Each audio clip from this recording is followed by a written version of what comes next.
Mon cher Joe, avant toute chose, j'aimerais te remercier d'avoir pris le temps de venir à Essaouira et de passer un moment avec moi pour qu'on puisse discuter, parler de cette ville de Mogador que tu connais si bien et que malheureusement je ne connais pas l'histoire ancienne. Et je compte beaucoup sur toi pour que tu me éclaires de tes connaissances et de tes petites histoires que j'adore. Mais pourtant, tu as vécu plus que moi à Mogador. Oui, mais j'ai vécu pour toi. J'ai vécu effectivement plus que toi, si on parle de temps. Oui. Mais c'est de quel temps qu'on parle? Moi, je parle du temps ancien, ou du temps où ça s'appelait Mogador, pas Essaouira, qu'on appelle aujourd'hui. Du temps des Madeleines de Proust. Par exemple. Oui. Alors, bon, Mogador, pour moi, qu'est-ce que c'était? C'était un petit royaume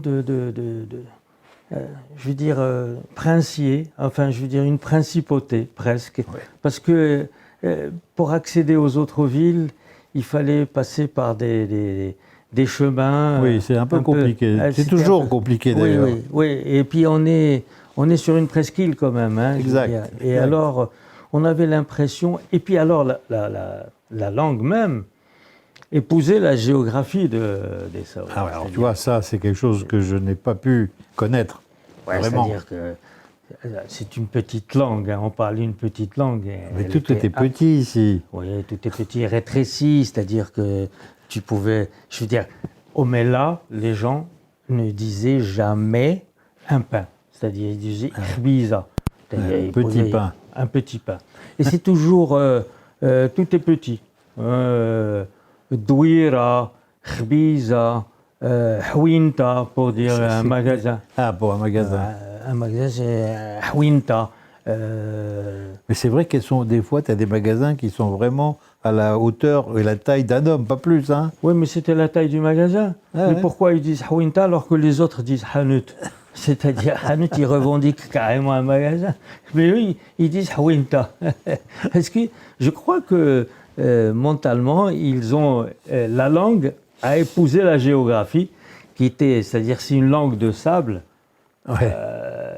qui avance sur la mer, quoi. C'est-à-dire, c'est un océan de sable qui avance dans l'océan, en fait. C'est ça. On est entouré de mer. Oui. Alors, l'origine, c'est parce que c'était un port naturel. Enfin, naturel, c'est-à-dire où sont arrivés les Phéniciens qui ont établi leur premier port sur l'Atlantique. Exactement, oui.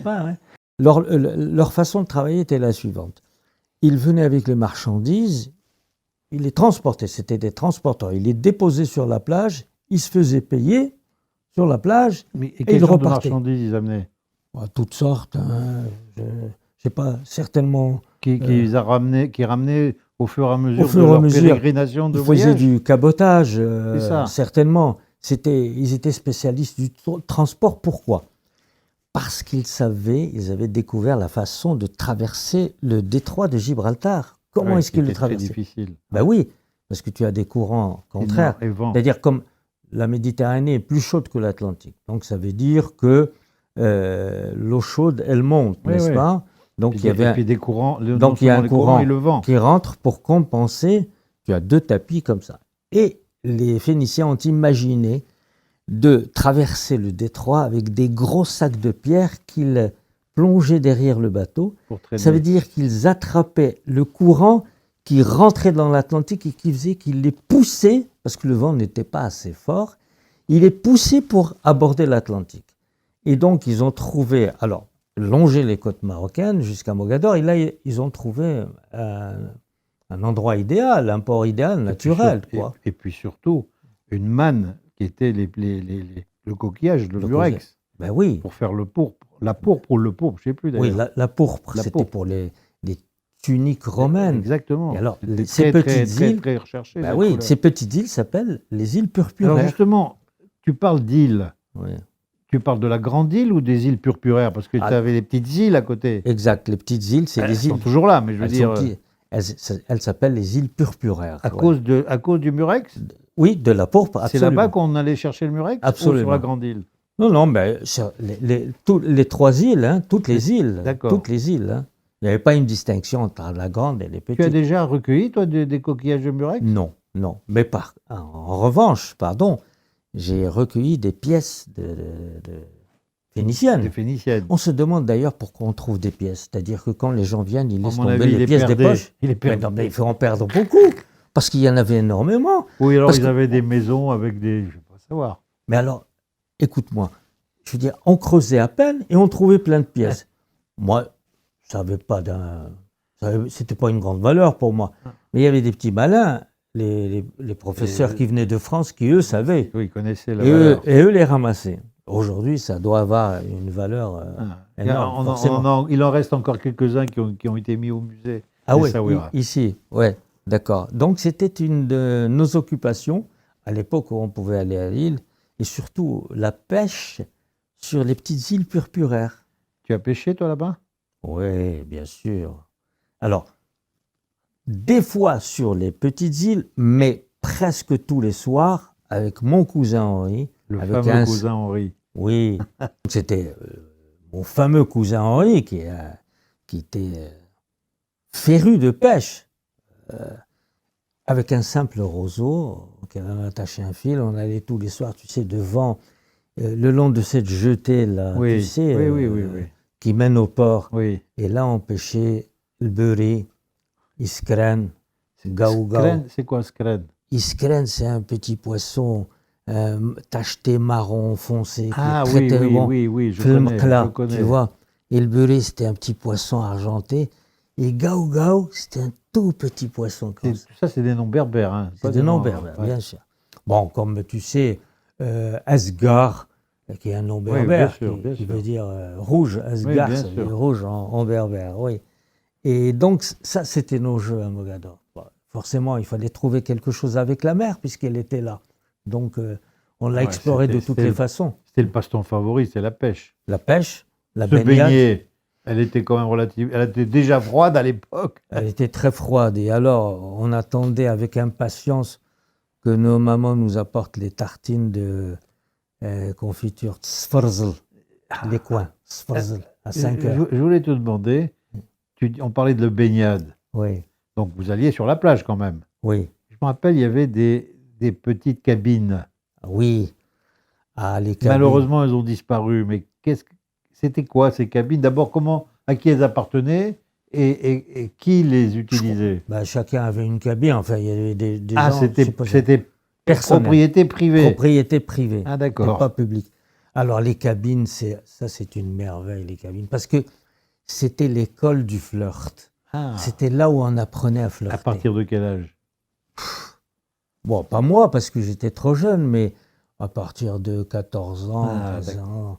C'est parce que, alors là, ça nous isolait, mais très peu. C'est-à-dire de cette plage où les filles étaient en maillot. Et une fois dedans, Dans il y la avait- cabine. dans la cabine, cette intimité où on se découvrait, quoi. Ouais. C'est-à-dire le petit flirt, etc.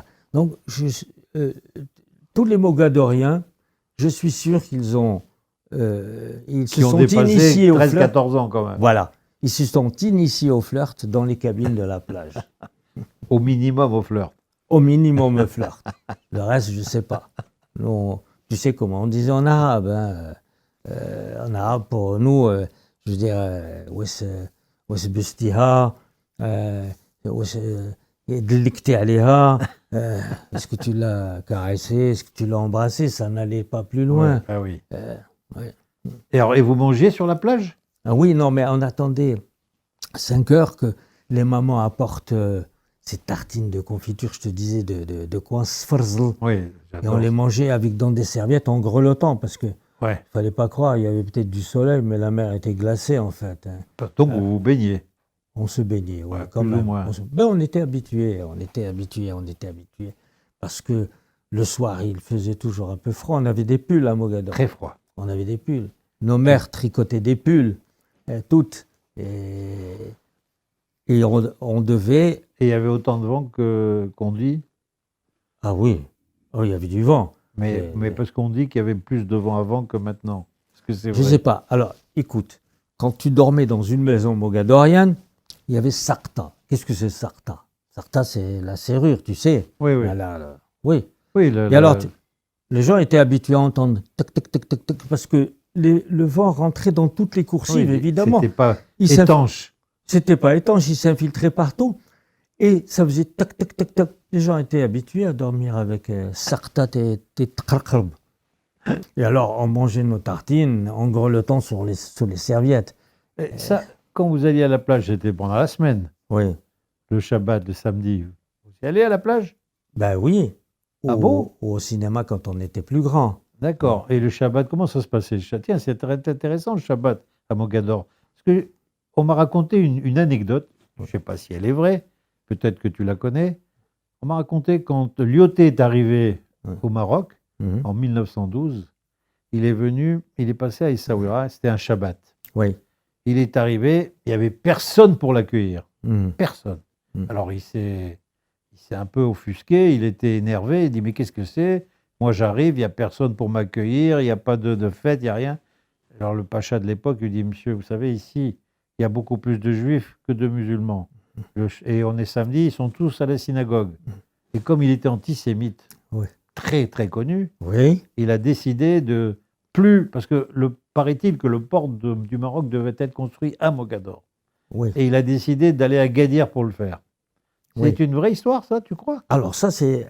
Si tu veux bien, je veux dire, si tu veux qu'on fasse un peu d'histoire. Mais juste rapidement. rapidement, parce que Agadir, avant, on s'appelait Santa Cruz, et puis les Espagnols et les Portugais mouillaient là-bas, mais ne payaient pas de taxes. Et Mohammed Ben Abdallah, pour contrer donc les Espagnols, il a fait un port à Mogador, d'où la création de Mogador. Pour en revenir au Shabbat, n'est-ce pas, hein, Oui, oui.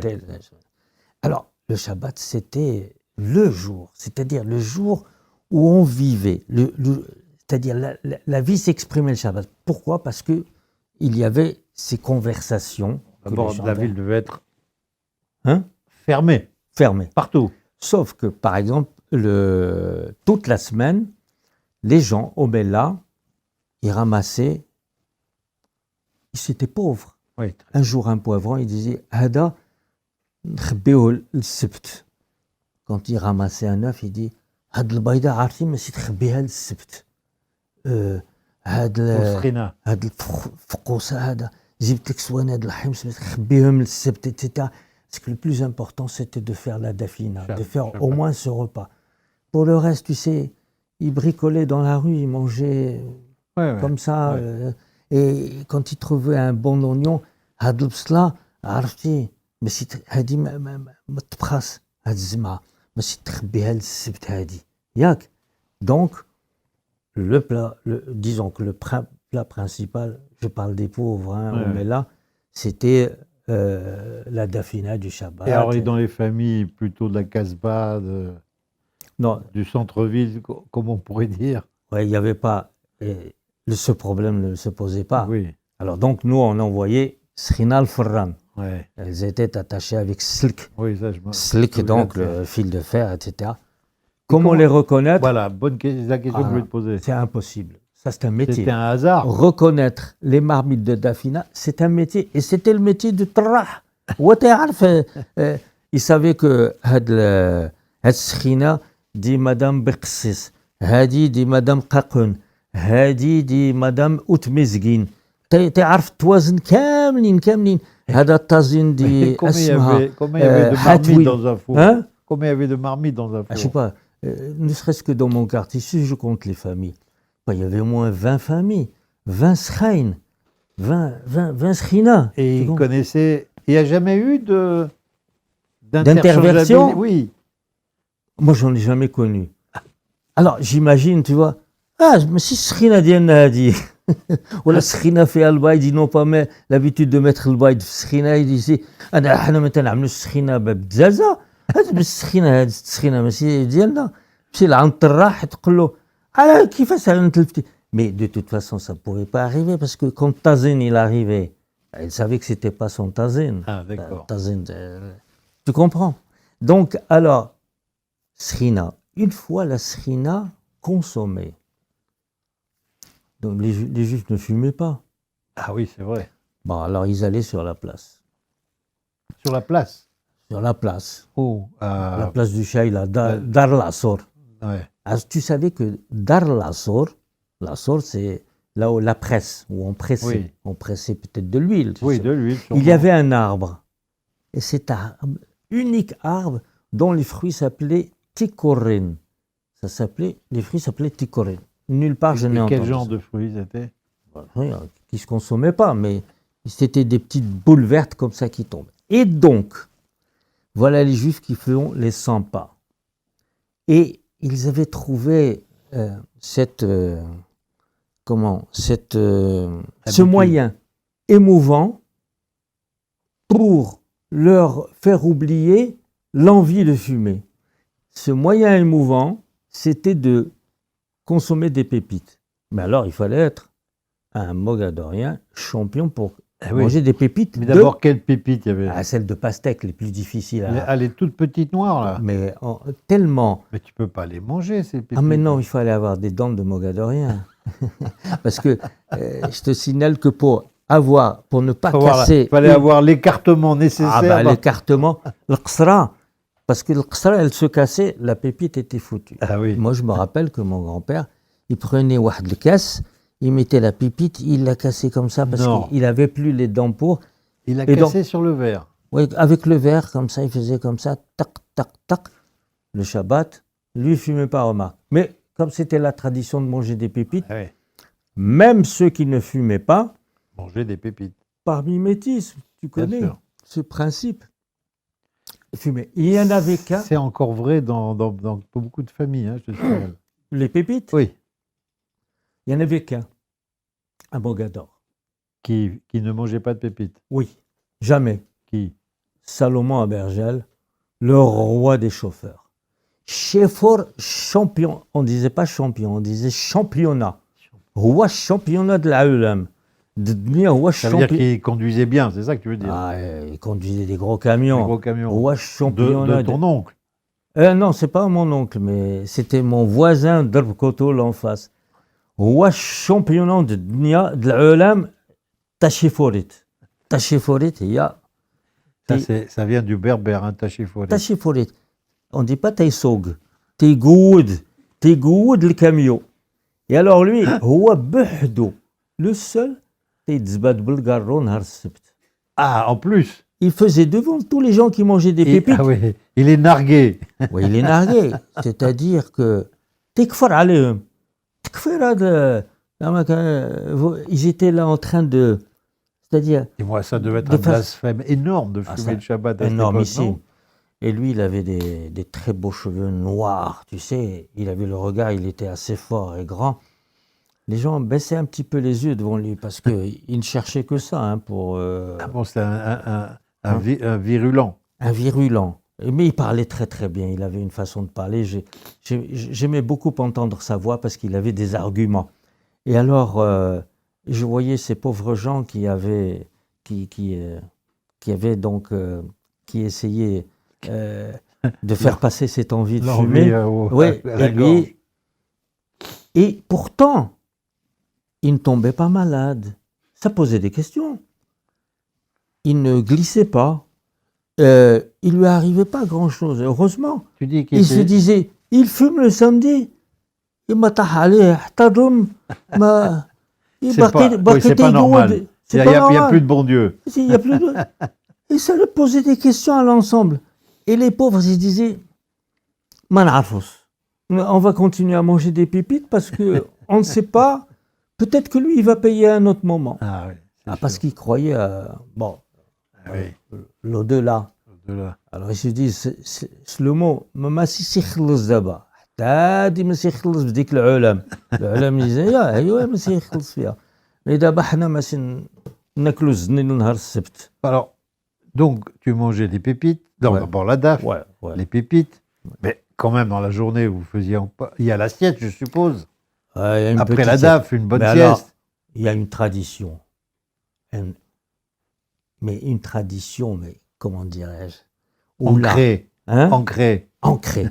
C'est-à-dire que les femmes se réunissaient dans les familles. Et qu'est-ce qu'elles faisaient? Elles papotaient. Teqsro. C'est-à-dire, qasr, c'est raccourcir. Raccourcir le temps. C'est-à-dire, tanqsr, ça veut dire j'avance dans le temps. Et l'qsir, c'est critiquer. Critiquer. C'est là, tatati, tatata. Ah, les reines. C'est les reines, parce que C'est drôle, hein, l'humanité. Hein. C'est-à-dire qu'on se réjouit des fois du malheur des autres parce que ça nous fait sentir bien vivants et heureux d'être en bonne santé. Et donc, ou alors quand elles étaient énervées contre un mauvais regard ou une invitation qu'elles n'ont pas eue. Ah oui, très vexées, très vexées, les amis. Ma'ardoulis, très grave. Ma'ardoul nas, كيفاش عملوا ومعرضوا الناس حنا على شكون حنا. Ils sortaient balader dans la rue pour pavaner. Et alors les filles se promenaient donc le samedi, beaucoup bras dessus, bras dessous. Et quand elles voyaient passer les garçons, elles gloussaient. Dis-moi, il devait y avoir des problèmes de cocufiage, de tromperie, et de bagarre, de divorce. Il y a déjà eu des divorces, non? Écoute, moi franchement, je m'en souviens pas. Mais c'est sûr. Non, mais comment divorcer, vous faites? Non, moi je peux te parler de conflits à propos de la Dafina, qui se réglaient au tribunal. Ah, carrément au tribunal. Bah oui, parce que... Moi je croyais qu'on réglait les problèmes de famille, pas de tribunal. Aussi, non, mais je veux dire, moi j'ai souvenir de ça. C'est-à-dire que le mari, quand la DAF était ratée, il disait à sa femme على ديك السخينة المسخة ديالك غدا نعبيك لعند الديان غدا نعبيك لعند الديان. Demain, je t'amène chez le Dayan. Je t'amène chez le juge parce que tu as raté ta DAF. Alors ça voulait dire que le Dayan, il était obligé de connaître la recette de la DAF. Hein, parce qu'il donnait des conseils à la femme. Il dit... Qu'est-ce que t'as mis dedans? قل لي عملتي في هذه السخينة كيفاش عملتي بس كانت مقرزمة ça veut dire bouillie, enfin mal bouillie, etc. ولا كيفاش تحرقيت ما عملتيش فيها الماء ما عملتيش فيها بزاف د الماء وعلاش ما كانتش حلوة. انا نقول لك واحد الحاجة كنعمل فيها التمر ما تكونش تعمل فيها السكر. Ça c'est le juge qui parle pour régler le conflit parce que tu comprends. On ne peut pas se fâcher à Mogador. Si une femme se fâche avec son mari à Mogador, est-ce que tu peux me dire où elle peut aller? C'est une bonne question. Mais je suis sûr qu'il y avait des divorces. Moi, j'ai entendu quand même des histoires de cocufiage, ouais, mais peut-être pas de divorce, c'est vrai. Ouais, mais alors, ça veut dire qu'il fallait que le mari prenne une autre maison. Mais je ne connais pas de femmes vivant seules, je veux dire, de ce qu'on appelle aujourd'hui des femmes divorcées. Des femmes divorcées, mais je veux dire, qui élèvent seules ses enfants et un mari de l'autre côté tout seul. Ça veut dire qu'il fallait qu'il y ait des studios ici dans cette ville, il y avait que des maisons. Donc forcément, bon, il n'y avait pas de lieu pour habiter seul. Il n'y avait que des lieux pour vivre en famille. Et donc forcément, les maisons étaient faites pour des familles. Ouais. Et alors ça, c'est le conflit de la Dafina, donc Srina al-Mesra. Et puis, qu'est-ce qu'il y avait d'autre comme conflit? Oui, des petits conflits, oui, que le Dayan était obligé de connaître un petit peu comment devait se dérouler la vie dans la maison. Est-ce que tu lui fais des petits cadeaux? Est-ce que... En fait, c'est un conseiller matrimonial. Un conseiller. Est-ce que tu lui donnes assez d'argent? Il a تدخل في العشية واش تدبسها واش تكبر بها. Tu comprends? Toutes choses que les hommes qui étaient un petit peu... ils oubliaient. Et donc, le Dayan leur rappelait qu'il fallait être tendre avec sa femme parce qu'elle était importante. Tout se sachait dans la ville? Ah ben bien sûr, tu penses bien une petite ville comme ça. La principale occupation, c'était de savoir ce qui s'était passé le samedi. Comment est sortie la DAF de la voisine? Mais que la DAF? Oui, le samedi.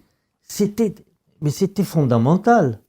Il n'y avait pas de théâtre, il n'y avait pas d'opéra, il n'y avait pas de concert. Ouais. Si, il y avait le cinéma. Exemple. Et le cinéma. Ah ben oui, le cinéma. On y allait bien quand même au cinéma. Ah oui, le cinéma. Alors le cinéma, je vais te parler de la DAF avant d'aller au cinéma. Ah d'accord.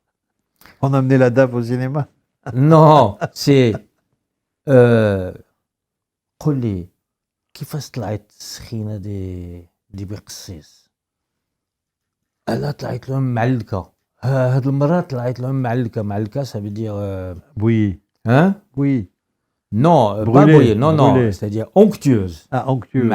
معلكه. العلك, c'est la colle. en arabe. Ah, d'accord. L'alk, c'est la colle, et malka, ça veut dire elle était onctueuse, n'est-ce pas?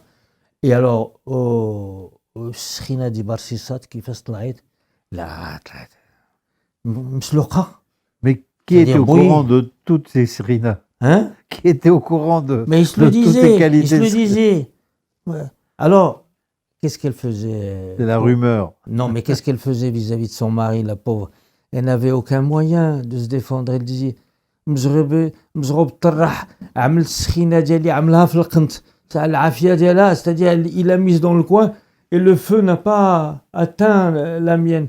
Ouais. ماشي نقولها له غدا, واخا غدا نقولها له بس نهار السبت اخر Il me يعملها met au milieu. فلوست au milieu pour que le feu. Et donc là, tu voulais en revenir au Oui, moi je cinéma. voudrais le cinéma. Ah, D'abord, c'est- est-ce que vous y allez au cinéma le samedi? Ah oui, c'était une tradition le samedi après-midi, le cinéma. À la Scala, hein, on parle Scala. du film à la Cinéma Scala. Scala. Cinéma de. C'était le seul, de toute manière. C'est le seul, c'est le cinéma de mon oncle, hein, Ouais. David. Donc, oui, on y allait. Et alors, figure-toi qu'il y avait des films assez. Je sais pas, je dirais des films. Western? Donc, il y avait. Oui, il y avait beaucoup de westerns. Mais il y avait des films à texte, je sais pas, moi. Je me souviens d'avoir vu Le Diable au corps. Enfin, quand même, je veux dire, c'est. Un grand quelque film. chose, hein. Bah oui, Non, un film important, je dirais. Hein. Bien sûr. Tu t'en souviens, toi? je l'ai vu, pas à Mogador, je l'ai vu bien après. Ah, c'est un texte, je veux dire, qui compte Oui, quand oui, même, bien Le sûr. Diable au corps. Même Eh bien- si, même si l'auteur c'est un antisémite de première. Radigué, ouais. Et alors ça, l'ambiance à l'intérieur de la salle, c'est-à-dire que... Pépite? Ah, Pépite à mort. Pépite, clac, clac, clac, clac, et... Hawaj al-Wold, c'est-à-dire il va venir, le héros, il va les sauver. Ah ouais, mais c'est Le jeune homme, le jeune homme. le jeune homme. Mais Wold, Old, c'est le aussi jeune le homme. héros. Ah oui. Le Wold, c'est le héros. Hawaj al-Wold, Hawaza, ça fait. C'est-à-dire, les gens vraiment, c'est dans... Je dis, ils étaient dans le film. Dans le film. Hawaza, اسمه هذاك, comment il s'appelle, John Wayne.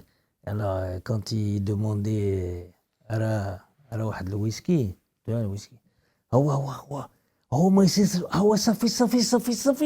C'est-à-dire, ça montait, c'était, on arrivait à l'orgasme. Paroxysme. Le paroxysme, il va les sauver tous. Et بس يفكهم كاملين.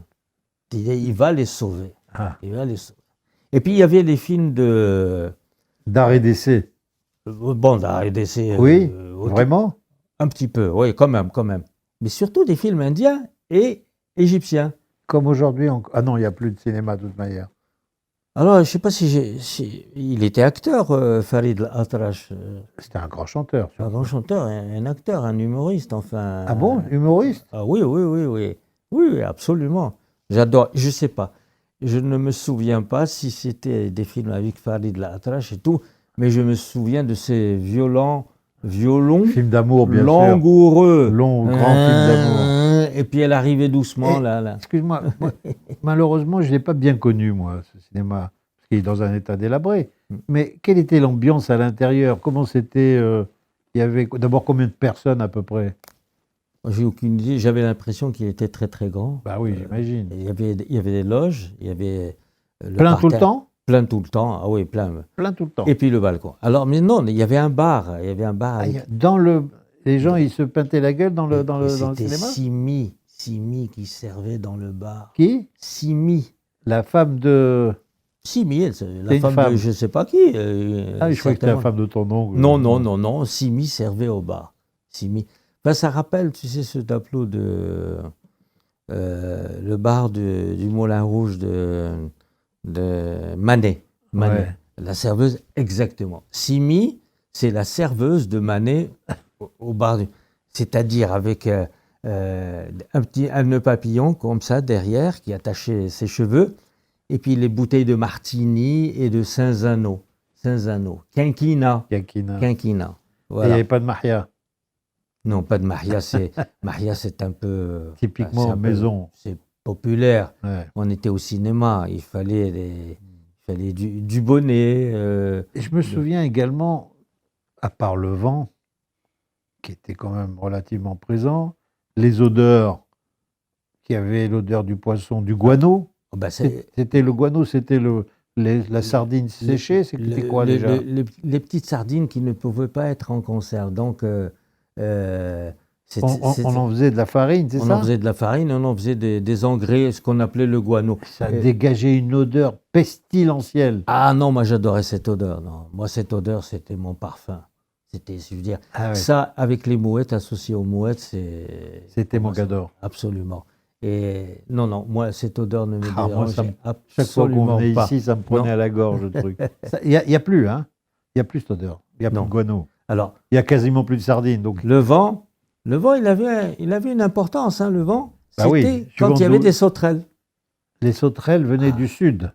Ah oui, mais mon cher, quand il y avait du vent, quand les sauterelles passaient à Mogador, le vent les rabattait à terre et nous les ramassions comme ça pour les manger. Alors, pourquoi est-ce que parce que les sauterelles ravageaient tout. Et Orq Zrad. C'était une vraie plaie. Ouais, une plaie. Une vraie plaie. Orq Zrad, on se régalait. Surtout quand les sauterelles avaient ravagé tous les champs, elles étaient mgemhin. Mgemhin, ça veut dire qu'elles Grasses. avaient grasser l'abdomen comme du jaune d'œuf. Ouais, je m'en Et rappelle. alors, Quand on les écrasait. il y avait- voilà, le vent les rabattait et on mettait des sacs comme ça et le vent rentrait les sauterelles dans le sac. Et on les amenait à mamie. Et après, on faisait griller comme des cacahuètes, c'est ça? Mais ma grand-mère, Maui, elle les faisait malbaïd, hein, ou en omelette. On enlevait les pattes. Non, oui, moi Même je les pas. mangeais les pâtes. Non, mslokhin, ou bien frites. Oui, moi, je les ai mangés comme si c'était Entièrement. comme des cacahuètes. Voilà. Les mecs qui faisaient parce qu'ils vendaient aussi les sauterelles dans la rue, comme on vendait des cacahuètes, des pépites, etc. Par terre, Oui, sur un papier journal. absolument. Oui. Et tout le monde Bon. mangeait ça. Oui, on prenait une poignée Ouais. qu'on mettait dans un... Alors, le terme, c'est des qirts, c'est-à-dire il faisait un cornet. Qirt, ça veut dire un cornet, Comme les frites. quand les frites, dans un papier journal, il mettait les sauterelles et Exactement. on les croquait comme ça. Et pour parler des gens qui vendaient des choses comme ça, il y avait, je me rappelle, moi également, j'étais à une maison qui vendait du carouble. Tu sais ce que c'est que le carouble? Alors, Comment on dit en arabe le carouble? Kharoub. Carouble. À C'était Mogador, ça Une s'appelle... espèce de haricots noirs, marron, Oui, séché, séché. où il y en a beaucoup ici. Oui. Et je me souviens, nous, on plongeait dans les montagnes de carouble. Mais j'ai jamais su à Alors. quoi ça servait. Alors, Kharoub se dit à Mogador tekeda. Tekida, Tekeda. tekeda. Tekeda. Tekeda. Le Kharoub. Et mon grand-père était représentant de Kharoub à Mogador. Il vendait du carouble. Oui, et je me souviens que dans son qbun, dans son capuchon, il amenait des Kharoub à la maison. Et Qu'est-ce qu'on faisait avec? moi, je le croquais comme ça, comme du chocolat. C'était du chocolat pour nous. D'ailleurs, le Kharoub, il servait à faire du chocolat en Angleterre pendant la guerre. On exportait du Kharoub. L'erzade de chocolat. Oui, comme il n'y avait pas de cacao pendant la guerre, donc les Anglais achetaient ça pour faire du chocolat. Alors tu sais que, petite anecdote, en Espagne, dans des municipalités où il y avait beaucoup de calèches, d'ailleurs, souviens-toi qu'à Mogador, il y avait le Kutse. Ah oui, Le il y Kutse. en a toujours. Il y a toujours le Kutse, c'est le moyen de Transport. de transport, c'est la Tout à fait. calèche. Oui, ça, il y en a toujours. Alors il y a des Dans un municipalités. sale état, mais il y en a toujours. Oui. Alors, petite anecdote, tu sais que dans certaines municipalités espagnoles, le conseil votait, et il y avait des arrêtés qui obligeaient les propriétaires de calèches à donner à leurs chevaux à manger des caroubes. Ah bon. Et pourquoi? Pour que le crottin de cheval en ville sente bon, parce que... Pourquoi il y a- ça a une odeur, le carouble? Ça a un Ah goût? bah, c'est un goût de Je me chocolat. rappelle plus. Moi, je sais que j'en ai croqué Non, aussi. ça a un goût de chocolat. Et disons que comme il y avait beaucoup de calèches et que les chevaux, ils font tout le temps des crottes. Et donc, pour ne pas que ça incommode trop les gens, donc, avec l'odeur du caroube, c'était supportable. Les crottes sentaient un peu plus le caroube. Le caroube Voilà. venait de la campagne. Il Ouais. était exporté essentiellement. Exporté, non, travaillé aussi, ici aussi. Oui, bien sûr. Et quels sont les autres grands commerces ou métiers qu'on pouvait trouver Oui. Je sais qu'il y avait beaucoup de petits artisans, Oui. des bijoutiers, Alors, mais qu'est-ce qu'il y avait d'autre? Traditionnellement, les Juifs ont cet artisanat, il est tiré de la Bible. Pourquoi? Parce que c'était les métiers pour la construction du temple. Ah, On décrit tous les métiers qui ont participé à la construction du temple. Donc ces métiers, tu les retrouves un petit peu partout. Et ici à Mogador, tu avais donc le ferblantier, le menuisier, le sciard, le bijoutier. bijoutier, Oui. qui savaient travailler l'or et l'argent. Oui, l'or et l'argent. Tu avais ceux qui, qui faisaient la broderie, les sacoches, qui réparaient... Le cuir. Le cuir, alors les bourreliers. Le cuivre. Le cuivre, les marteleurs. dinandiers. Les dinandiers, exactement. Et puis, oui, toute la tria. La tria, c'est-à-dire toutes les épices. Alors, c'est de là que vient le mot atara? La tara, c'est là où on vend la tria. Ah, d'accord. La tria, c'est les épices. Alors, pourquoi les épices?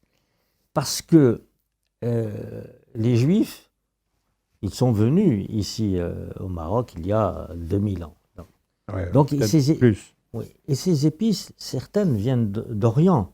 Donc, ils les ont transportées avec eux, dont une épice qu'on appelle la tisane du pharaon. Tu sais que le pharaon, il buvait une tisane et il devait être le seul à boire ces tisanes. Donc, le carré dans lequel on cultivait ces tisanes, il était interdit aux autres. Et c'était quoi? C'était le même principe que le thé en Chine. Ce qu'on appelle en Chine le thé, on ne dit pas un champ de thé, on dit un jardin de thé parce qu'il était gardé, etc. Bon. Petit aparté.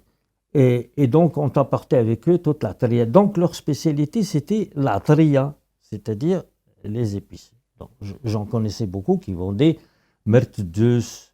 Mertdeus, ça veut dire la marjolaine. Ouais, ça se vend encore. Ça se vend encore.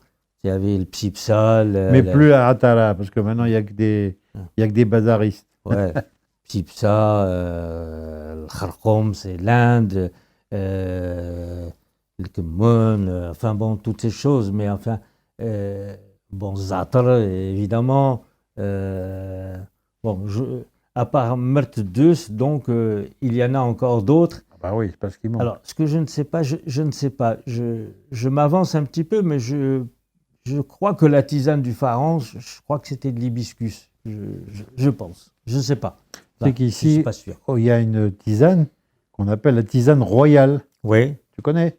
Non. Tu ne connais pas la tisane? Ça m'étonne. Moi, je pense que c'est une invention récente. C'est un mélange de beaucoup de choses. C'est comme Ras el Hanout. Oui, Ras el Hanout pour tout ce qui est épices. Pour épices. Et ça, c'est le Ras el Hanout des différentes tisanes. Ouais. Tu as du thé, tu as de la verveine, tu as de la cannelle, tu as de la rose, tu as plein de trucs comme ça. C'est très bon d'ailleurs. Hein. Je te ferai goûter. Ouais. Oui, on a parlé des métiers, mais tout le monde ne pratiquait pas les mêmes métiers partout. Tu avais les métiers qui étaient, par exemple, dans le Mela, qui étaient des petits artisans. Qu'est-ce qu'ils vendaient? Qu'est-ce qu'ils faisaient?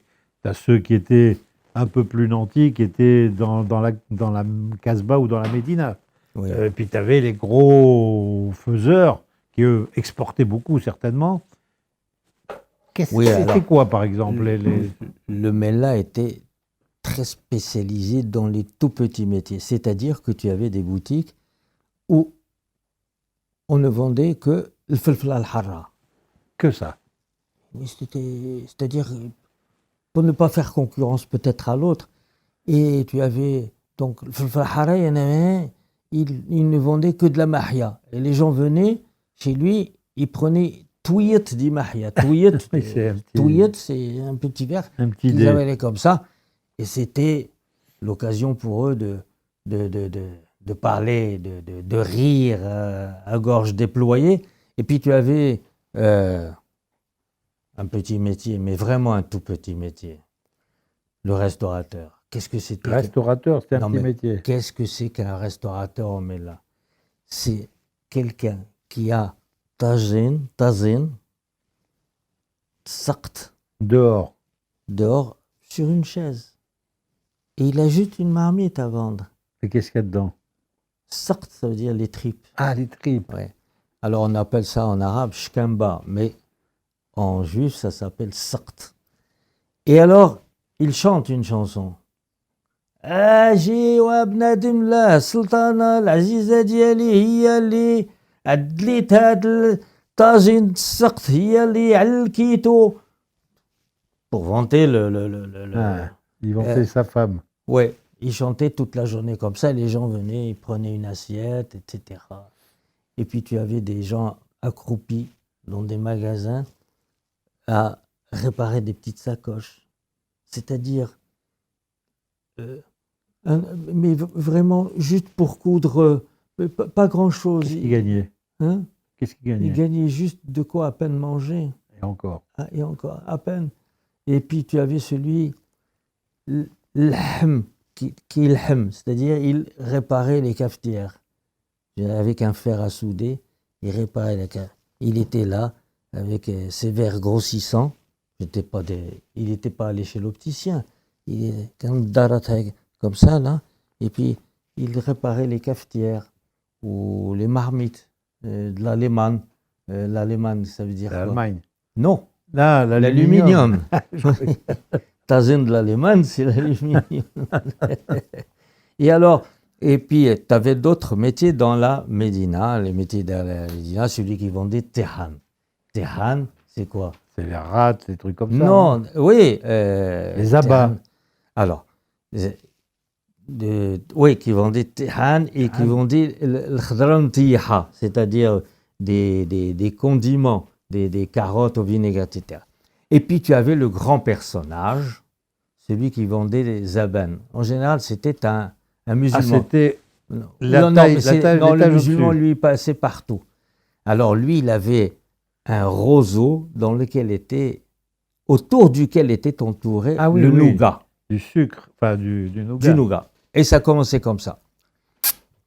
هذا هو زبان فيه المستكة والبنان لي لي لي لي لي لي لي لي قربوا يا الولاد وعجيج على العيالات هذا هو زبان فيه المستكة والبنان. Ça veut dire quoi? Approchez, approchez. Les enfants. Ça, c'est du nougat dans lequel il y a de la banane. Et le mstka, mastiquer. Mastiquer, c'est du chewing-gum. Quelque chose qui se... Non, je veux dire, qui s'étale, Ouais. qui se tire. Mstka, mastique. Fi le mstka ou le banane. Et donc, il avait un couteau et quand tu t'approchais, Il coupait un petit morceau et te le donnait. Et ça coûtait Ah, là, tu m'en demandes trop. 5 centimes. Ça coûtait, je ne sais pas, peut-être 2 centimes, non, 5 centimes. Ah. 5 centimes, c'est réel. Oui, Riel, c'est c'est- on parle en riel encore aujourd'hui, je te Mais signale. réel, c'est beaucoup. C'est peut-être 2 centimes. C'est réel, c'est beaucoup. C'est 20, si tu divises par 20 pour avoir un riel, Peu importe, par rapport au dirham. peu importe, mais si on parle à l'échelle de ce temps-là, réel, c'était beaucoup. Et donc, je ne sais pas, je ne me souviens plus combien ça coûtait. Et puis, tu avais celui qui vendait Sarabat. Ça, Sarabat, alors ça, c'est intéressant. Sarabat, c'est quoi? C'est le sorbet. Parce que Sarabat, ça vient du mot ça. du mot arabe shorba. Shorba, ce sont les Baghdadis en Espagne qui ont apporté ça, c'est-à-dire c'est un granité de frais, un granité. Et sarabat, c'était vendu au Mela. Et tu avais du sarabat vert, du sarabat jaune, du sarabat orange. Sarabat, donc en été, on achetait du sarabat qu'on buvait. Mais pourquoi? Parce que c'était glacé, c'était fantastique, c'était ce granité qui nous rafraîchissait. Ils avaient des glacières? Ah non, non, le frigo. Mais là, c'est تحت الكاتري, c'est sous le lit. Ça veut dire quoi, ça? Alors, ça veut dire que quand on faisait un tagine, c'était tellement petit, puis on le mettait sous le lit. Alors tiens, une anecdote à ce propos. Il y a une femme qui est dans la rue du Mella. Quand on dit le Mella, on pense que c'est une avenue. C'est un tout petit truc. Et elle interpelle son mari qui est dans la maison. Et toujours avec cette petite langue qui rétrécit, c'est-à-dire baba. Baba, c'est mon Chéri, cher. quoi, grosso Mon modo. cher, ouais. Mais elle dit babaou, babaou, pour fermer le baba. Faut pas qu'il soit ouvert. Baba, fais un petit tazine de qta'i. T'as bzeur. Tu vois un peu le.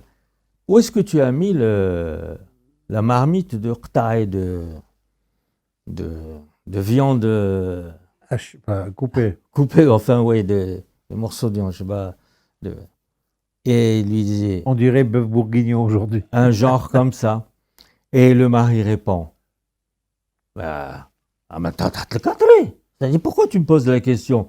J'ai mis sous le lit. Sous le lit, c'est là que le taginé. Pourquoi tu. C'est sa place. Le cadré, c'est un terme qu'on utilise à Mogador. Le cadré, ça veut dire le lit. Mais cadré. C'est un mot espagnol, C'est un normalement. mot espagnol, cadré. C'est pas comme ça qu'on dit en espagnol. Cadré, c'est la couche du militaire. C'est le cadré pour le militaire. Il Le disait, carré. Hein? Le carré. Le cadré, c'est la couche du militaire. En espagnol, c'est ça.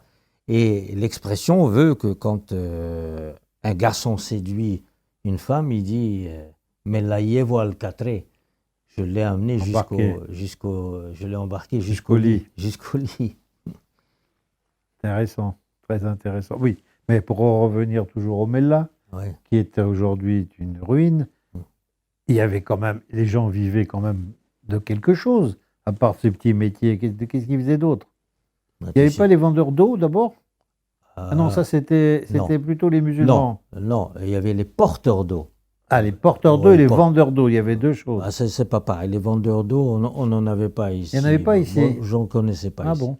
Non, mais il y Les gens avait les avec le... non, le porteur d'eau, il avait un tonneau en bois.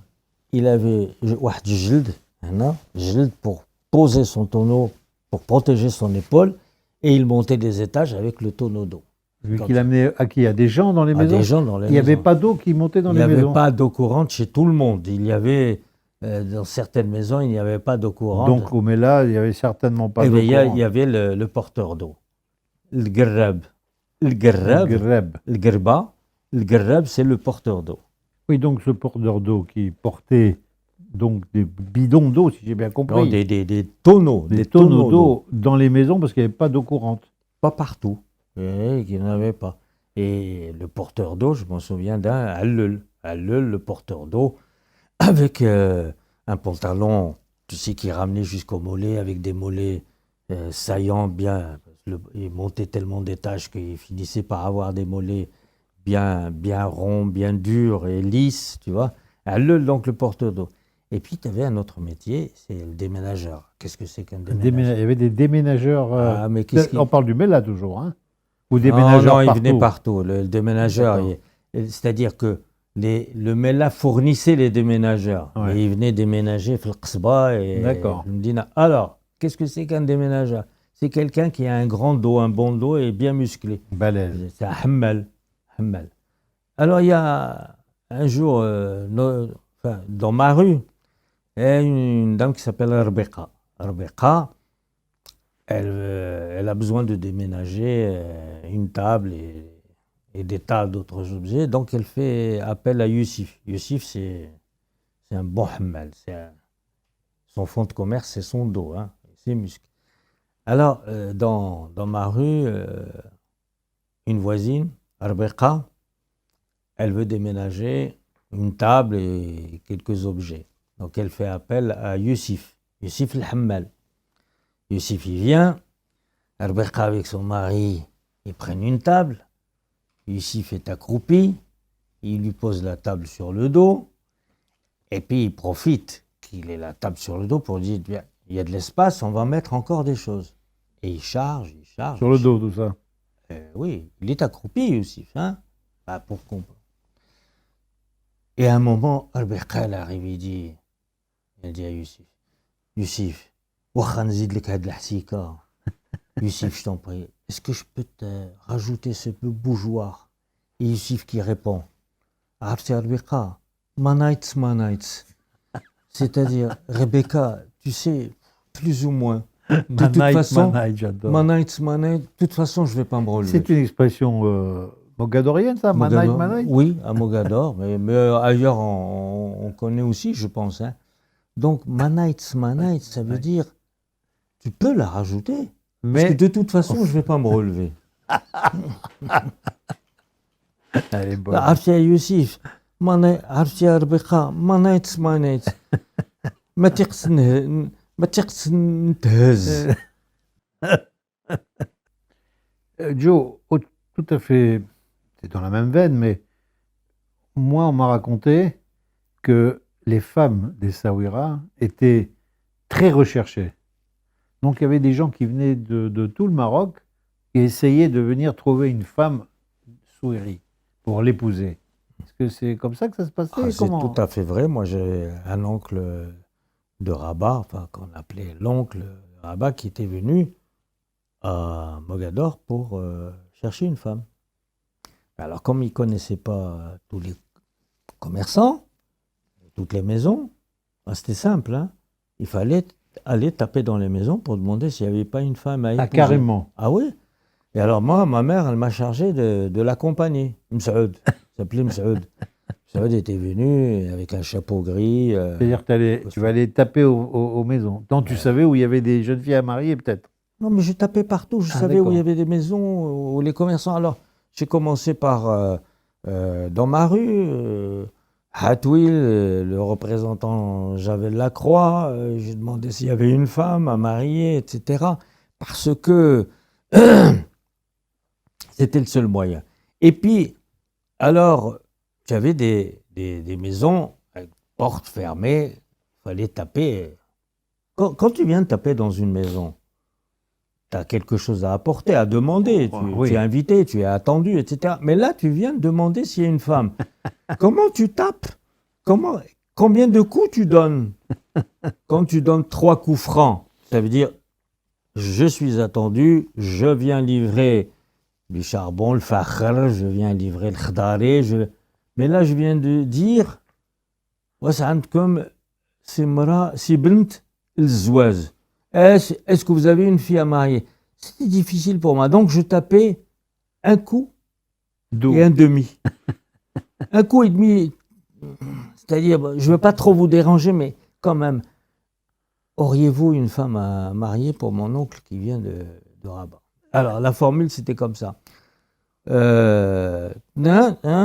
je connais.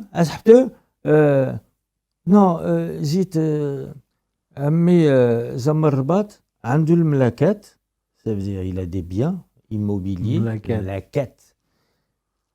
تيقلب على سي بنت الزواج. Il cherche une fille. Non, ici, il n'y a rien. Bon, on passait notre chemin. Ça se faisait couramment, ça, ou c'est par hasard que toi moi, je l'ai fait. Donc, ça devait se faire, puisque ma mère m'a confié cette mission. Donc, mais comment veux-tu que les gens se rencontrent? Internet, au téléphone? C'était une petite ville, quand même. Mais non, les familles disaient j'ai un garçon, j'ai une fille, et on les fait rencontrer. Et quand les gens avaient la prétention de vouloir épouser une Mogadorienne, ils venaient de l'extérieur. Ouais. Et à ce moment-là, ils tapaient dans les maisons, ou ils faisaient taper par quelqu'un, ou ils envoyaient une intermédiaire. Ou un intermédiaire, un marieur, une marieuse qui allait chercher Wassamtkoum Sibint, etc. Le mien était un peu âgé pour l'époque, genre il avait 30 ans. Hein, ah oui, c'était déjà un vieux. Mais c'était déjà un peu vieux. Et alors moi je l'ai promené à la Médina, je suis allé chez un commerçant qui vendait de l'huile au détail. Qu'est-ce que c'était Barbad Rial. Ou Rial, je ne me rappelle plus. Alors lui, il avait des filles. Il avait des filles. Alors je lui dis, عندك في بنت الزواج عمي زام من الرباط عنده الملكات. مرحبا به ايوا ماشي نعيط لتيتي تيتي elle habite en face. Titi, Titi, Asie. Titi ne répond pas. Oh, ما عندنا السويرتي il dit on n'a pas de chance aujourd'hui.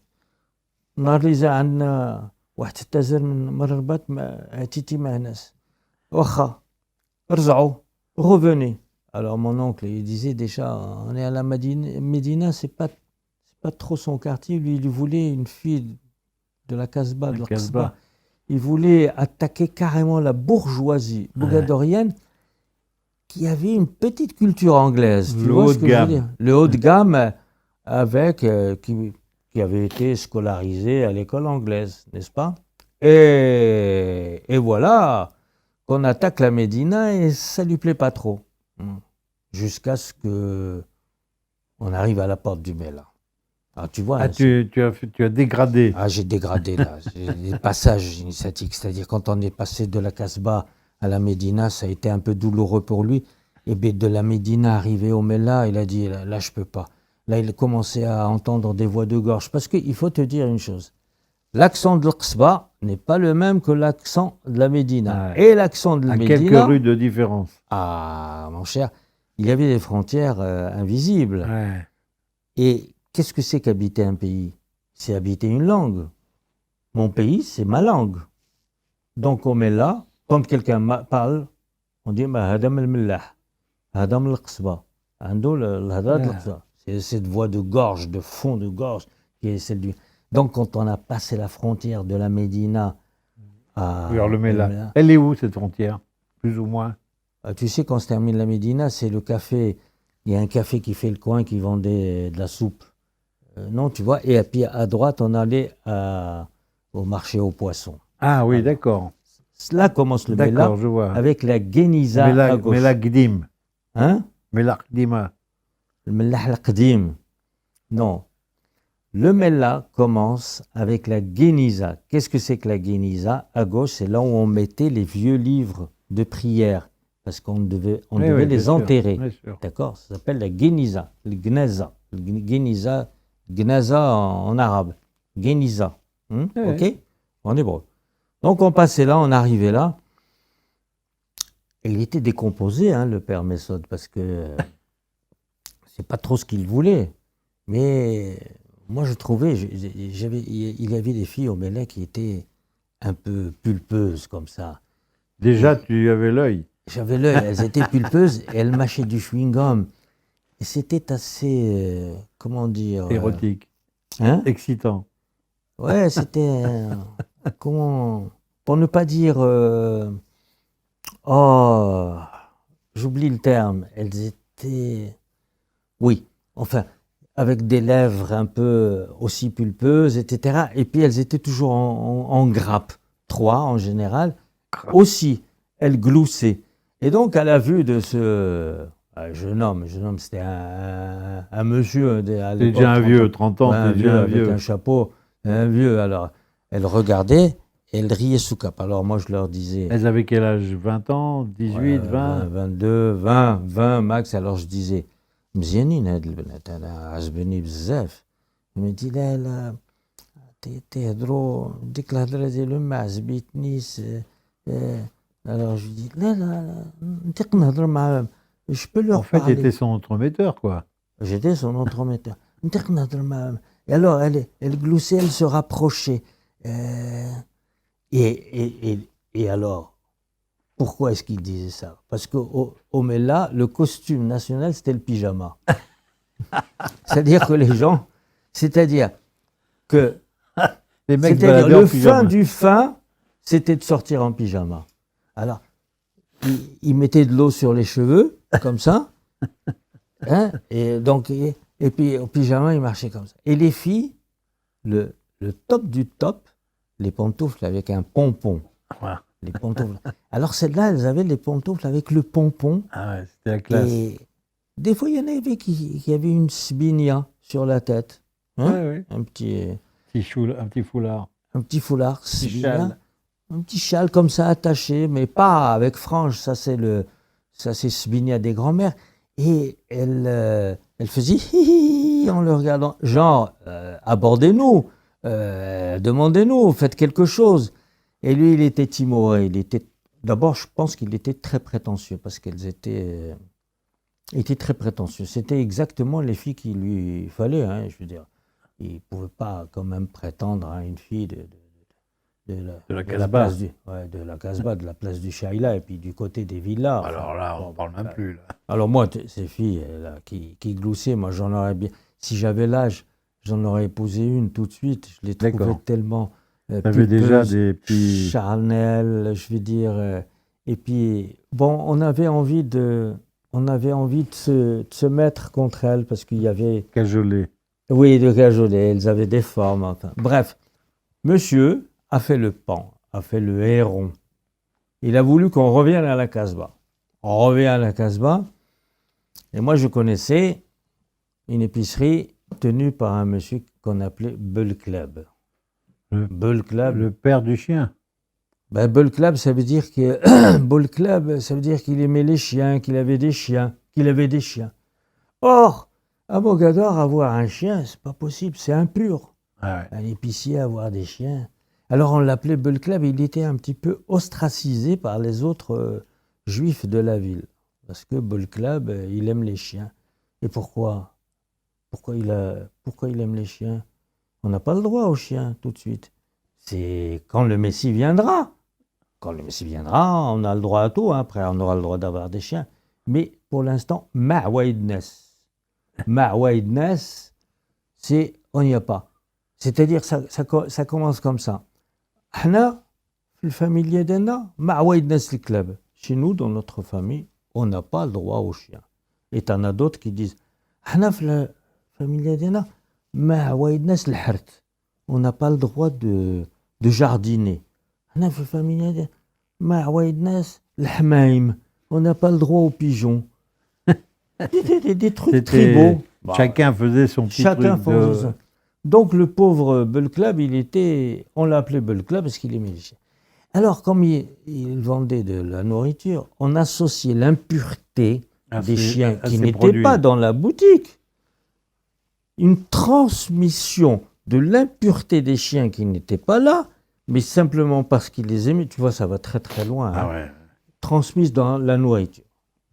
Mais moi, je vais chez Belkleb. Je l'amène chez Belkleb. Puisqu'il voulait aller à la Casbah, je l'amène chez Belkleb. Aslama, ça commence toujours comme ça. Belkleb, Aslama, sahbti abnini. Qu'est-ce que tu veux, mon petit? Je dis, là, عرفتي أنا جيت مع عمي مربط هو مربط ياك عنده الملاكات ايه ايوا تقلب على سي بنت الزواز. Il est venu de Rabat, tu sais, c'est mon oncle. Il a des biens immobiliers et il cherche une femme à marier. Ah, لا يا بنيني عرفتي بس انا البنات ديالي كاملين تيمشيو للسكوله.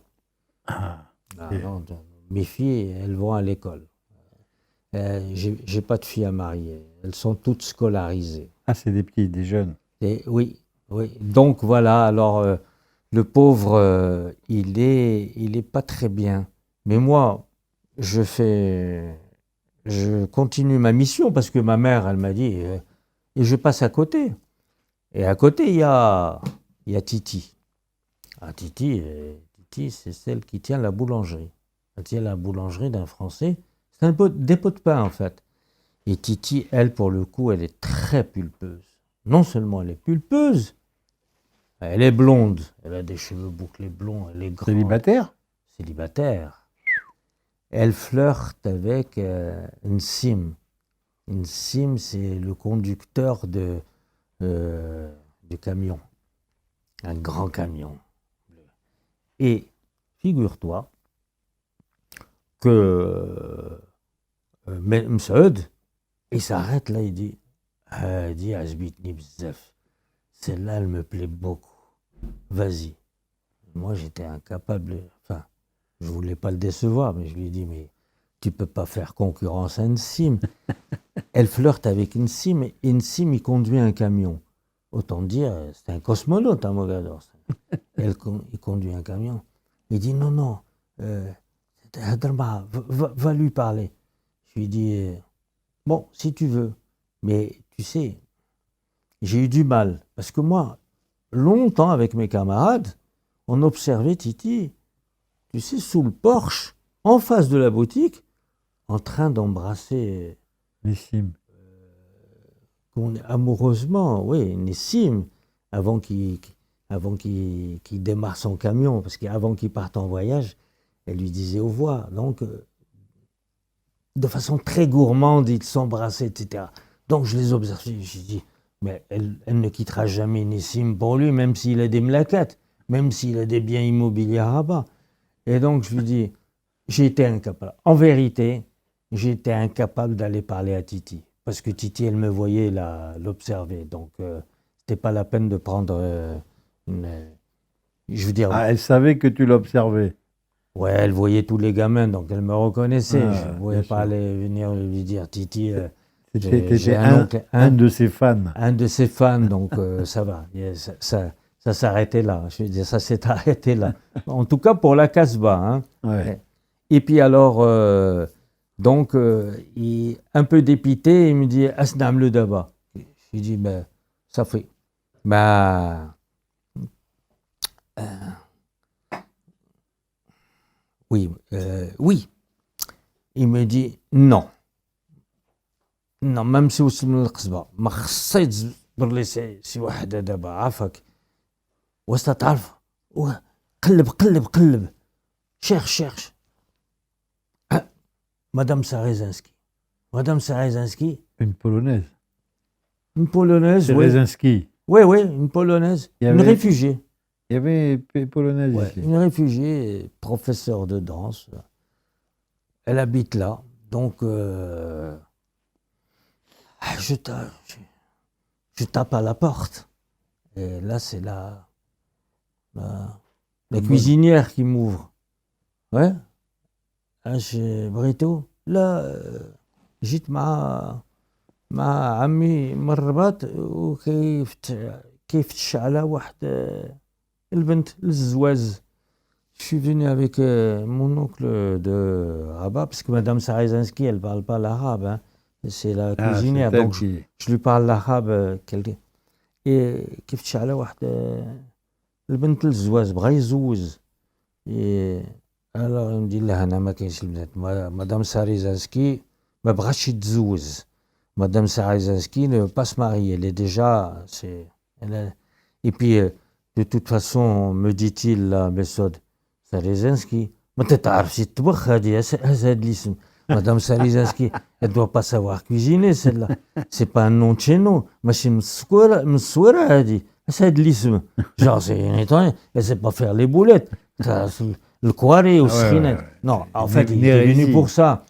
Qu'est-ce que c'était qu'une femme à l'époque? Une C'était cuisinière. quoi? Ben, il fallait qu'elle réussisse les plats. Et la DAF. La DAF, le couscous, recevoir, faire la confiture à Pessah. Il fallait faire la confiture d'orange, la confiture de raisin, la boisson, le limon, limonada, etc. Il n'est pas venu chercher une danseuse. C'était impossible. Et puis le nom, l'a rebuté tout de suite. Et il a fait 3 pas en arrière. Et là, on est parti. Je dis, Smahli ya Lalla, Slama. Donc, on est à la Casbah, n'est-ce pas? On est revenu parce qu'il insiste, il ne veut pas quitter Mogador sans femme. Il est venu pour ça. Il est venu pour ça. Il avait le cœur gros, là. Il commençait à avoir le cœur gros. Donc, je lui dis, écoute, je te propose de faire Narjao Swaina Mdina. Là, il a commencé à s'amadouer. On retourne un petit peu à la Médina. Il a commencé à s'habituer. Il a baissé ses prétentions. Ok, on retourne à Médina. Et là, on arrive. Hanout dit Hayem Rzgar. Ouzgol. Hayem Rzgar. Hayem Rzgar, on dit Hayem Rzgar, mais en fait, ils sont 2 frères jumeaux. On les appelle Hayem Rzgar. Les deux. Les deux. Qu'est-ce qu'ils vendent? Du maïs bouilli. Il y a des gros tonneaux dans lesquels il y a du maïs. j'arrive chez Haïm, toujours de la même façon. Haïm, زيت مع عمي زمر الرباط عنده الملاكات يقلب على سي بنت الزواز. Je suis venu avec mon oncle, il a des biens, il cherche une femme. يا حي مزيان احنا مع الناس البنات حتى سي عكبالة tu veux un maïs حتى مسلوق حتى كيفاش نعملوك في كيفاش حتى مسلوق بزاف حتى كيفاش تعجبك انتينا. لا هو حب بنت حنا غير اكبال حنا تنبيعوا اكبال مسلوق صافي داك السي عندنا. Bon, on part et on remonte un petit peu et là il y a trois frères qui tiennent un magasin. De quoi? Ils vendent du vin et de la soupe. Ils vendent de la soupe de pois chiches. C'est très, je vais employer un terme technique très spécialisé d'aujourd'hui. Ouais. C'est l'appareillement sélectif. C'est-à-dire spécialisé dans une chose. C'est incroyable. Ici, il y avait des gens qui vendaient. C'était l'appareillement sélectif. Les piments piquants, la soupe de machin. Soupe de pois chiches et vin. C'était pour pas se faire concurrence ou? Quand ils maîtrisaient bien leur marché, ils avaient déjà compris ça. C'était la source. Ils avaient déjà compris ça. Donc, ils pratiquaient ce qu'on pratique aujourd'hui, l'appareillement sélectif. Et on sous-traite tout le reste. Tout le reste. Et donc, voilà qu'on arrive chez eux, je dis, ça commence toujours, Baroukhouba, bienvenue, Aïwa, c'est taïfort de soupe, vous voulez une assiette de soupe? Taïfort. Là, زيت تقلب على سي بنت il cherche une fille à marier. البنات أنا عندي بزاف تتناو في الدار عندي تيتي عندي سلطانة عندي ربيقة عندي بيرلا حتى بتراهم. Alors j'ai Sultana, Rebecca, Perla, vous voulez les voir? Oui. Ils nous amènent, on monte là-haut. Les filles, elles sont à la maison, elles sortent pas. Ouais. Elles sont assises sur des fauteuils, des canapés, comme ça. Quoi? Elles parlent. Des fois, elles mangent une amande. Et puis, elles passent le temps. Texro, elles raccourcissent. Elles raccourcissent le temps. Texro. Tu sais qu'en arabe, un sculpteur, ça se dit nqas. C'est quoi un nqas? C'est un diminueur. C'est-à-dire, il prend de la matière, il la diminue jusqu'à ce qu'il trouve la forme qui est à l'intérieur de ce nqas. Tinqas. Il diminue pour sculpter. Au teqsr, ça veut dire qui diminue. Et une montre se dit naqos. Naqos, c'est une horloge. Naqos, c'est ce qui diminue. C'est-à-dire, au fur et à mesure qu'elle avance, elle diminue le temps. Le temps qui nous reste à vivre. Naqos. Bien. Donc, on arrive là, elles sont toutes là, assises, habillées, comme si elles attendaient. C'est-à-dire, elles sont toujours prêtes. En présentation. C'est le refus de la fatalité. Masiyah Messi. Le Messie va arriver et il va nous amener un homme pour chacun à marier. Et donc, c'est ce refus de la fatalité qui est extraordinaire. C'est-à-dire qu'elles n'étaient pas négligées. Elles étaient prêtes, habillées, presque parfumées. Tu vois? Présentable. Présentable. On est arrivé, il y avait des amandes, un petit wataï, un taille, tout de suite, بالنعناع, بالحباق. الحباق. Bien sûr. On y a le habaq. Ben oui. Le basilic, enfin. Le basilic. Bon, taille Shiba, la. Shiba, en français. L'absinthe, bien. Tout près, on s'assoit. Et voilà comme Saoud, il regarde toutes les filles, etc. Il avait du mal, beaucoup de mal. Il était un peu gêné, il ne pouvait pas dire. Hein. Alors il dit à à notre ami qui nous a fait monter chez lui. Il lui a عرفتي ماشي دابا ونرد لك الأخبار. Je vais partir maintenant et puis je te... Pourquoi c'était pas belle? Si, elles étaient belles, mais il avait du mal à choisir. Il était gêné, il était... t'as dit, ونرد لك الأخبار. En fait, il avait toujours dans l'idée de prendre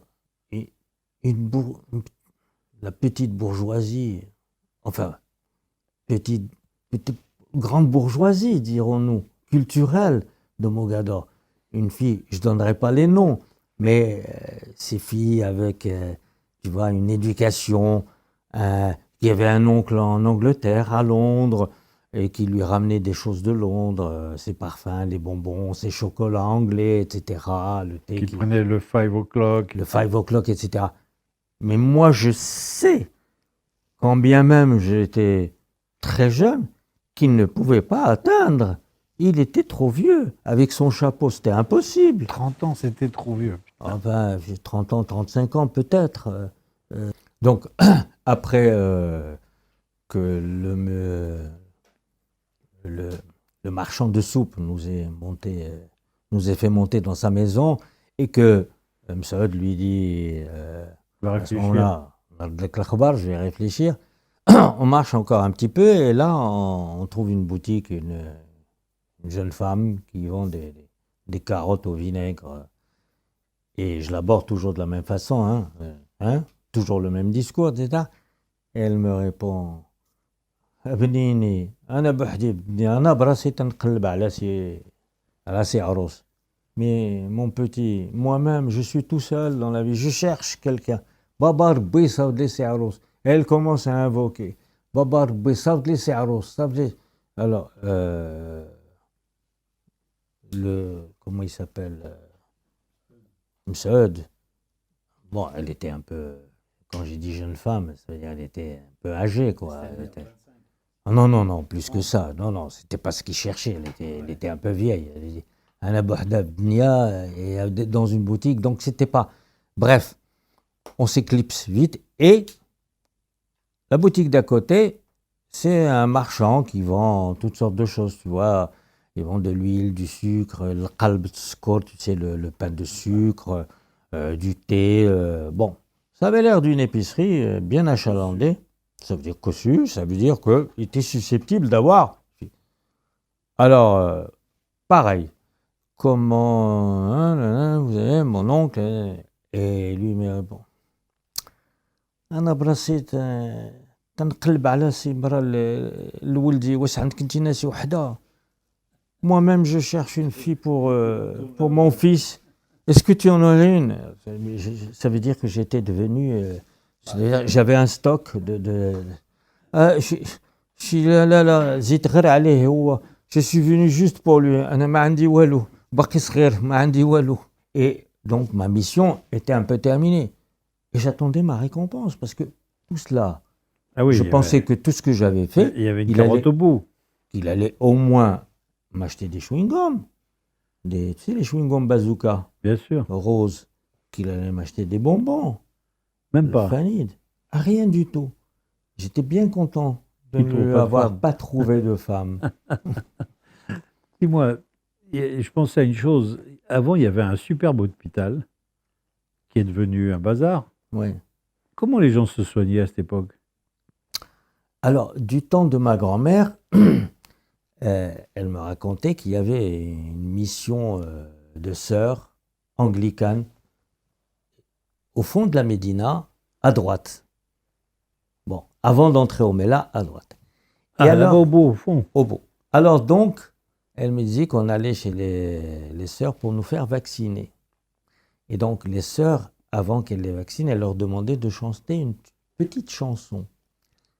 Pour pas avoir mal ou... Ah non, petite chanson. Les sœurs anglicanes étaient venues pour convertir des gens. Ah, d'accord. Donc, elle leur demandait de chanter une petite chanson à la gloire du Seigneur.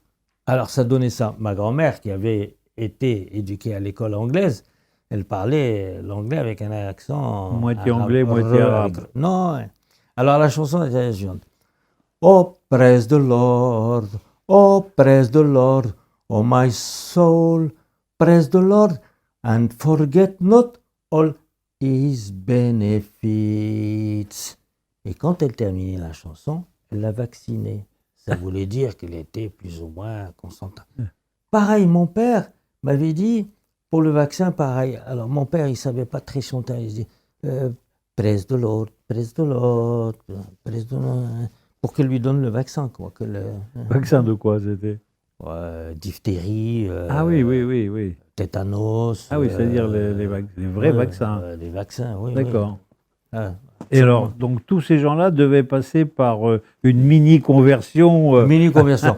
Elles n'ont pas eu beaucoup de succès, ces sœurs anglicanes. Tu penses bien, quelqu'un qui se convertit dans la ville de Mogador, mais je veux dire, il est tout de suite mis au banc. C'était pas possible. Elles n'avaient pas fait d'études de marché avant de venir. Non, elles sont mal tombées. Mais si elles avaient fait une étude... Mais heureusement qu'elles sont venues parce qu'elles nous ont vaccinés. Elles ont vacciné ma grand-mère, ce qui a fait qu'elle n'est pas tombée malade. Elle a chanté une petite chanson, elle ne savait pas très bien ce qu'elle disait. Oui, ça prêtait pas Presse de Lord, elle comprenait, mais elle disait, Presse de Lord. Dans la même foulée, il y avait l'hôpital, donc il y avait les bonnes sœurs. Il y avait un endroit qui s'appelait la Goutte de lait où les gens venaient donner, les femmes qui avaient été enceintes, donc qui avaient du lait, elles donnaient du lait pour que les femmes qui n'avaient pas de lait puissent donner du lait à leurs enfants. Et c'était très mélangé. Les juifs, les musulmans, tout le monde venait donner son lait. Ah, ça c'était fort. Non, moi je ne connaissais pas très bien ça. Ah, t'as pas connu ça, toi? Moi je croyais que tu connaissais ça. Toi tu connais mieux que moi ça. Non, je connais l'histoire, mais ça n'existe plus. Oui, c'est-à-dire... je pensais que tu avais connu cette période. C'était pas sectaire, c'était la Goutte de lait, c'était les musulmans et les juifs qui tout le monde donnait. Donc il y avait du lait de tout le monde qui était donné. Voilà, du lait... Il n'y a pas de lait musulman, hein, c'est du lait d'êtres humains. Et donc c'était le lait d'une mère. D'une mère. Et une musulmane allaitait un juif, et souvent, ça j'ai vu, et une juive allaitait un musulman, oui. Pas de problème. On appelait ça les frères de lait. Les frères de lait, exactement. T'as connu ça? Absolument. Ça, oui, ça j'ai connu, absolument, les frères de lait. On a passé des heures à parler, tu m'as raconté des histoires magnifiques. J'ai l'impression que tu as habité 50 ans à Mogador. Mais en fait, tu es parti quand et comment? Je suis parti à l'âge de 11 ans. À 11 ans? À 11 ans. Bah, dis donc. Ouais. Et alors, ça m'a brisé le cœur, évidemment. Imagine. Je me suis dit, tiens, je vais quitter cette rue. Je ne vais plus voir le capitaine Noiro, qui n'était pas très gentil avec nous. Mais il avait ce chapeau colonial, tu vois. Il y avait des couleurs. Chapeau colonial et 10 chiens qu'il promenait avec sa pipe. Donc, quand il rentrait, on entendait... Le vrai colon. Le vrai colon. Et la maison du docteur Bouvray, enfin lui je ne l'ai pas connu, mais j'ai une histoire du docteur Bouvray, tu sais, qui parlait très très bien l'arabe avec l'accent juif. Elle était où sa maison? Elle était à côté de la mienne, un peu plus haut. Dans la Médina? Non, dans Darb Kotol. Darb Kotol. Alors, il est au marché, tu vois, il est au marché, Bouvray. Et il y a une femme qui arrive et qui lui dit Nabi, parce qu'à Bouvray, tu es un équerci. Docteur Bouvray, j'ai mal au ventre. Elle a dit Zoul. Il dit déshabille-toi, je vais n'qallibk. Elle a dit le marché, ici au marché devant tout le monde. Et lui qui lui répond la visita, alors sans payer. Donc je me suis dit, voilà, je vais quitter tout ça. J'avais conscience de tout cela. Alors, il parlait bien l'arabe, Bouvray? Mais avec l'accent juif, en plus. Je te dis. Parce que, bon, il lui dit lui-même, la visita. قالت له هي أنا نبي بس في المارسي قدمت ناس هو يقول لها بلا visita. Donc, ma grand-mère, elle se traîne devant nous pour nous accompagner au car. Moi, évidemment, j'étais éploré. Je pleurais. Je la voyais à peine se traîner, etc. pour traverser. Qui partait? Il n'y a que vous? Tes grands-parents ne sont pas partis? Non. Que vous? Justement, c'était ça le déchirement. Eux, ils restaient. Et on a traversé la place du Chaïla pour arriver au car, le car de Casablanca, n'est-ce pas? Elle avait Pullman du mal à marcher. Pullman, Non, pas CTM. Pullman, CTM. CTM, ouais.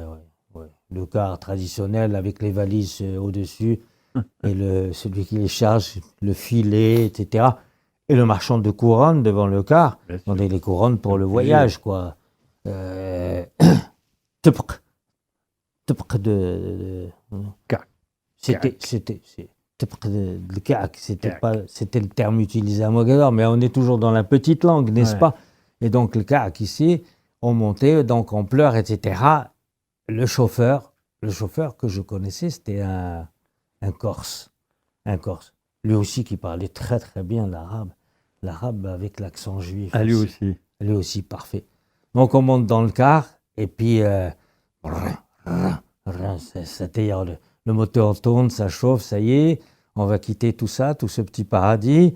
Et puis voilà qu'il ferme les portes. Hein, il démarre. Et là, moi, je pleure beaucoup. Et le chauffeur, il s'énerve, il dit Ya baraka min al-bka, arrête de tbki d'abord. Ça suffit de pleurer, arrête. Kul si ka'ka. Mange une couronne, ça va te passer. Mais si douzlek, ça fait. Khlini nqoud. Laisse-moi, je vais conduire, il faut que je conduise. Khlini ma rasi, ça fait. Yalla, sktou d'abord. Massi msoul Dalbeda. On va à Casablanca. C'était qui Dalbeda, c'est quoi ça, Dalbeda? J'ai jamais été. Je n'ai jamais quitté Mogador. Je n'ai jamais été dans aucune autre ville. Je n'ai jamais voyagé. T'étais sorti de la ville?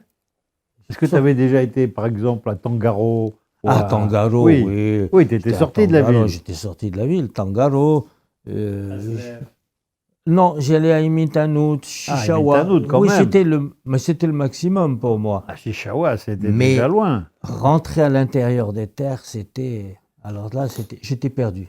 Quand je voyais plus la mer, j'ai dit, bah ça y est, je suis perdu. Sans la mer, je suis perdu. Ah. Et voilà, c'était ça. Et alors, vous êtes parti comment? Après le car? Après le car, c'est Casablanca. Et Casablanca, c'est le bateau. Ah, d'accord.